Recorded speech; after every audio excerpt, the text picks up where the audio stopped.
আমরা দেখছি গান, বাজনা, নাচ, সিনেমা, দ্যাটস অল সংস্কৃতি, এবং যাহা কিছু ইসলামী তাহা কিছুকে আমরা আর আমাদের সংস্কৃতির অংশ বানাতে কুণ্ঠাবোধ করেছি। আপনারা জামিল ভাই বা অন্যদের সবার কথা থেকে বুঝতে পারছেন যে আমাদের যতগুলো দপ্তর আছে প্রত্যেকেই, এবং এর প্রত্যেকে কিন্তু এক একজন শিল্পী, এবং তারা বুঝতে পারছেন যে এই মুহূর্তে তাদের দায়িত্ব কী। এবং বিপ্লবের পরে কিন্তু এটা খুবই গুরুত্বপূর্ণ কাজ যে কালচারাল রিঅ্যাওয়েকেনিং এবং একই সঙ্গে ব্রিজ তৈরি করা। আপনারা সবাই জানেন যে আমাদের দেশটা কিন্তু দুই ভাগ হয়ে গেছিল এবং এটা করানো হয়েছিল।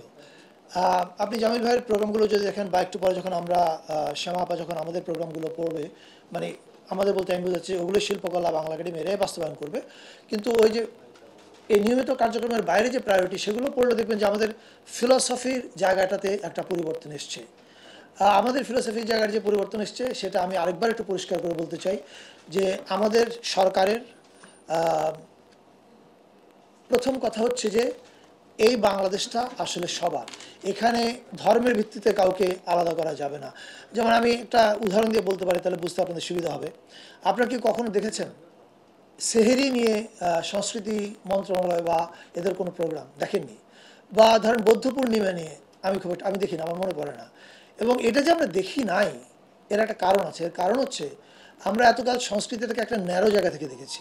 আমরা দেখছি গান, বাজনা, নাচ, সিনেমা, দ্যাটস অল সংস্কৃতি, এবং যাহা কিছু ইসলামী তাহা কিছুকে আমরা আর আমাদের সংস্কৃতির অংশ বানাতে কুণ্ঠাবোধ করেছি। কিছু মানুষ এগুলো পরিবর্তন করার চেষ্টা করেছিল, তাদের মধ্যে আমরা আমাদের মতো করে ছোটো ছোটো কাজ করেছি। আমি আমার টেলিভিশন ছবির মাধ্যমে করেছি। জামিল ভাই, আপনার যদি অনেকের মনে থাকবে 92 সালে বা 92 সালে বোধহয় বিষাদ সিন্ধুর মতো কাজ করেছিলেন।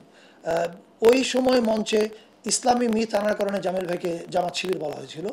আবার জামাত শিবিরের অনেকেও, আমি জানি না ওনার এটা দেখেছি কিনা, কিন্তু ওনাকে এই ট্যাগটা দেওয়া হয়েছিল।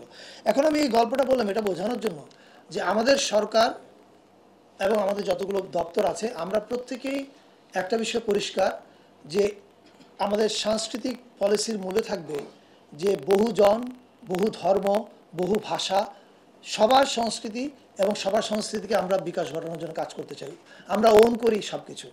সো এখন আমরা আমাদের শ্যামা আপাকে বলবো অন দ্যাট নোট আমরা আরেকটু যুক্ত করি যে আমরা 7টা প্রায়োরিটি প্রজেক্ট যেটা বলছি, এটা হচ্ছে আমাদের যে নিয়মিত কার্যক্রম তার বাইরে সরকারের কিছু প্রায়োরিটি সেট করা আছে কিছু কর্মসূচির কারণে। তো সেই কর্মসূচিগুলো নিয়ে যে প্রায়োরিটিগুলো সেট করা হয়েছে, সেই প্রায়োরিটিতে আমরা কী কী প্রোগ্রামগুলো করছি, যেগুলো কিছু শিল্পকলা একাডেমি বাস্তবায়ন করবে, কিছু নজরুল একাডেমি করবে, কিছু হয়তো বাংলা একাডেমি করবে, সেগুলোর হাইলাইটগুলো একটু শ্যামা আপা পড়বেন। তারপরে যদি আপনাদের প্রশ্ন থাকে আমি সেই প্রশ্ন উত্তর দেবো। Thank you.